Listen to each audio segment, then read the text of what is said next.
이기용 성도입니다. 이렇게 영광스러운 자리에 초대해 주시고 설 수 있는 기회까지 주신 모든 분들께 감사의 말씀을 드리며, 이 자리에 오기까지 많은 시간이 걸렸지만 이 또한 하나님의 뜻이라 믿었기에 용기 내어 올라와 제 이야기를 하려 합니다. 저의 신앙생활은 보통의 사람들과 같이 어린 시절 집 근처 교회 성경학교였습니다. 아무것도 모른 채 다니던 어린 학생의 마음에 진짜 믿음이 자라기 시작한 건 고등학교 시절 친구 어머님의 권유와 백남규 선생님을 만나면서였습니다. 사춘기 시절 보통의 학생들처럼 반항도 하고 조금은 삐뚤어진 생활을 하던 저에게 백 선생님은 항상 따뜻한 말과 행동으로 언제나 저의 편이 되어 주셨고, 절 하나님의 곁에서 머물 수 있도록 인도하여 주셨습니다. 항상 따뜻한 말씀과 격려 그리고 사랑으로 저희를 품어주셔서 저의 학창시절은 항상 교회의 울타리 안에서 보낼 수 있었던 것 같습니다. 어쩌면 학창시절 제 인생에 있어 백남규 선생님을 만나지 못했더라면 제 마음속에 신앙의 씨앗조차 심을 수 없었고, 방황하는 제가 다시 교회의 품으로 돌아오기까지 정말 많은 어려움이 있을 거라 생각합니다. 지금은 연락도 끊기고 멀리 떨어져 다시 만날 수 없어 감사의 마음을 전할 순 없지만, 그 감사의 마음을 하나님께 대신하여 전하며 저도 나중에는 누군가에게 꼭 좋은 영향을 줄 수 있는 사람이 되어 하나님의 품으로 많은 가족과 식구를 데려갈 수 있는 사람이 되어보려 합니다. 그렇게 고등학교 시절을 보내고 군대에 가서도 하나님이 저를 여전히 보고 계셨는지 좋은 분들을 만나 종교활동을 함에 있어 어려움 없이 교회를 다니며 신앙생활을 꾸준히 할 수 있었습니다. 당시 담당 주임원사님이 저랑 이름도 비슷하여 저를 주일마다 교회에서 봉사할 수 있게 하셨는데, 그때 참 훈련병들에게 초코파이를 많이 나눠줬던 것 같습니다. 전역을 하고 나서는 당시 가구점을 하시던 부모님을 매주 도와드리게 되었는데, 가구점이라는 업의 특성상 주말이 매우 바쁜 일이라 교회를 잘 못 나가게 되었고, 부모님을 돕는 것이 아들로서는 당연한 일이라고 생각하여 그렇게 지내게 되었습니다. 그러던 중 제가 작은 수술을 하게 되었는데, 처음 긴장한 마음으로 수술실에 누웠을 때 제 귀에 들리는 소리가 있었습니다. 물이 바다 덮음같이 부흥 등의 CCM 찬송가였습니다. 그때 저는 무슨 마음이 들었는지 간호사분께 혹시 이 찬송가는 어느 분이 틀어주신 거냐고 물었고, 덕분에 마음이 편안해졌다며 감사하다 얘기하자 본인의 교회에 같이 한번 나가볼 생각이 없냐고 저에게 물었습니다. 그렇게 저는 다시금 교회를 찾아가게 되었고, 그동안 작은 개척교회를 다니다가 난생 처음 대형 교회란 곳을 가보게 되었습니다. 처음 간 대형 교회에서는 세 모임도 경험해보고 평일에 같이 모여 기도도 하고 이단은 무엇인지도 배우고 두 날개 컨퍼런스라는 대형 행사에도 참여하며 신앙심을 키워가던 도중 제 인생에서 가장 큰 충격받는 사건을 경험하게 되었습니다. 여느 때와 같이 시간이 날 때마다 부모님을 도와드리고 있던 저에게 누군가가 말했습니다. 너는 지금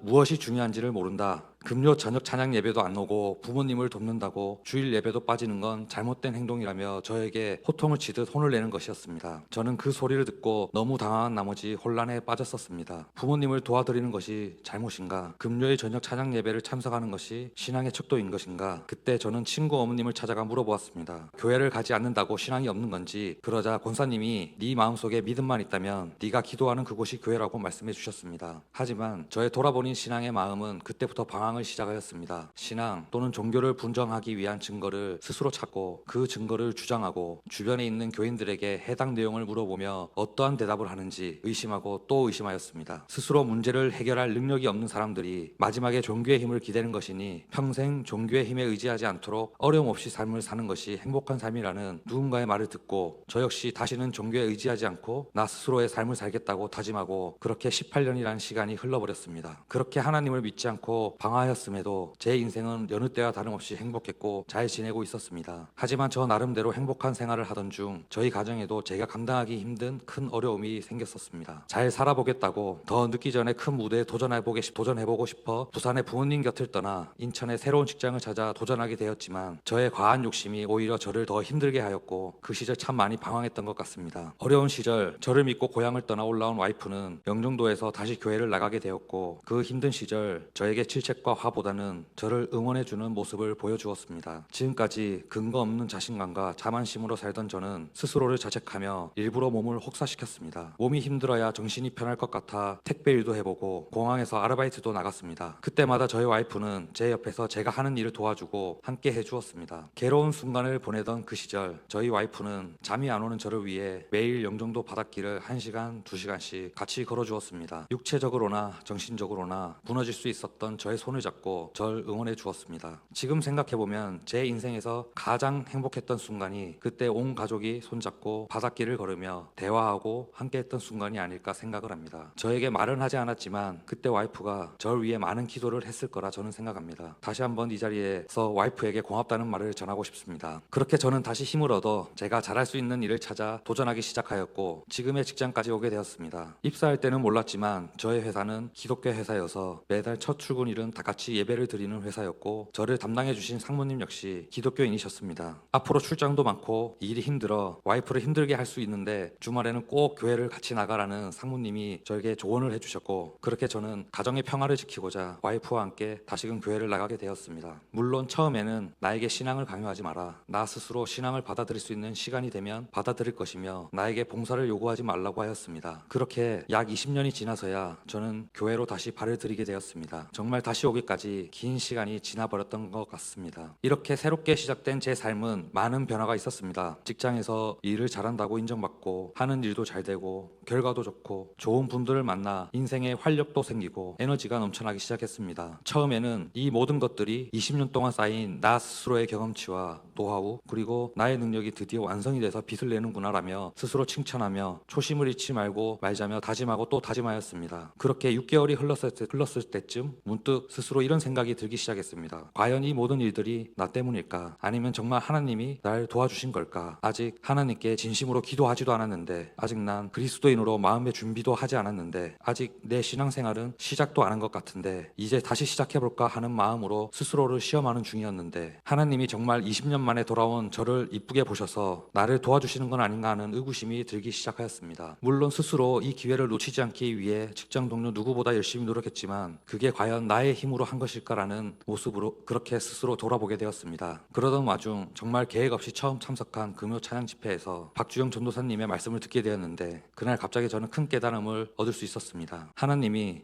눈앞에 나타나시거나 그분의 말씀이 들려야 하고 어떠한 기적을 보여주시거나 나의 기도에 응답하고 내가 바라는 걸 들어주시는 것만이 하나님이 있다는 증거일까? 기적만을 바라고 생각하며 하나님을 찾는 것이 과연 그리스도인의 삶일까? 그게 아니었습니다. 눈앞에 큰 기적을 보여주시는 것보다 20년 동안 하나님 곁을 떠난 저의 삶 속에서 저를 조금씩 변화시켜 스스로 깨닫게 하시며 믿음의 씨앗을 뿌려주신 게 정말 큰 기적이고 하나님이 존재한다는 증거가 아닌가라는 생각이 들었습니다. 그리고 내 손에 억만금이 있고 큰 집에 살아야만 꼭 행복한 것도 아니었습니다. 주일마다 교회에서 말씀 전하시는 목사님 얼굴과 찬양하시고 봉사하시는 그분들의 얼굴에서 진짜 행복이 보였습니다. 주변에 사랑을 나누고 서로를 응원하고 기도하는 모습이 있는 이 교회야말로 천국이구나 라는 생각이 들었습니다. 하나님과 천국은 멀리 있는 것이 아니고 항상 내 주위에 있었구나 라고 깨달을 수 있었습니다. 부족한 저 때문에 와이프가 많이 힘들어 했기도 했고 저에게 화도 잘 내고 하지만 앞으로는 제가 더 노력하여 우리 집도 천국처럼 만들어 보아야겠다는 생각도 들었습니다. 그 길이 쉽지 않겠지만 제가 흔들리지 않도록 여러분의 많은 응원과 기도 부탁드리겠습니다. 마지막으로 저희 상무님이 제가 간증을 한다고 하니 간증은 하나님의 은혜를 받은 사람만이 하는 것이라고 웃으면서 말씀하셨습니다. 저는 생각합니다. 저는 이미 하나님의 은혜를 받았다고 여기 이 자리에 올라오기까지 많은 시간과 제 모습은 하나님의 은혜가 없이는 불가능했기 때문이라고 생각합니다. 오늘 하나님의 은혜를 받은 저의 신앙생활은 이제부터 진짜 시작입니다. 그리고 여담으로 결혼할 때 제가 와이프와 장모님과 함께 꼭 교회를 가겠다고 약속했는데 그 약속은 2달 전 영종 만나 교회에서 같이 예배를 드리면서 지켰고 다음번에는 저희 부모님도 꼭 한번 모시고 올 수 있도록 해보겠습니다. 마지막으로 제 인생에 버킷리스트가 하나 있는데 많은 사람들 앞에서 콘서트처럼 노래를 해보는 것이었습니다.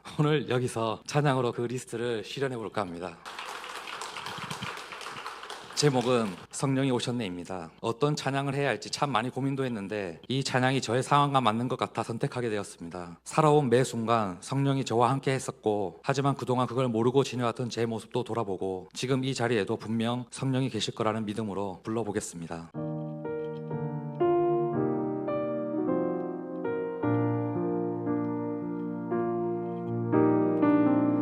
허무한 시절 지날 때 깊은 한숨 내쉴 때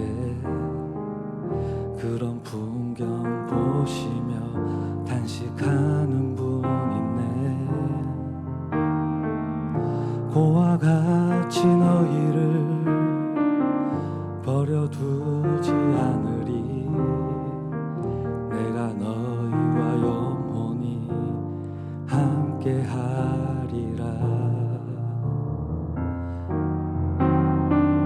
성령이 오셨네, 성령이 오셨네, 내 주에 보내신 성령이 오셨네.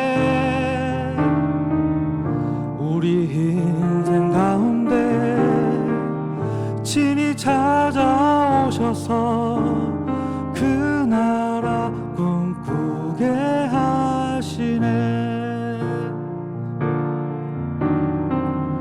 억눌린 자 갇힌 자 자유함이 없는 자 피난처가 되시는 성령님 계시네. 주의 영이 계신 곳에 참 자유가 있다네. 진리의 영이신 성령님 오셨네. 성령이 오셨네, 성령이 오셨네, 내 주에 보내신 성령이 오셨네. 우리 인생 가운데 친히 찾아오셔서 그 나라 꿈꾸게 하시네.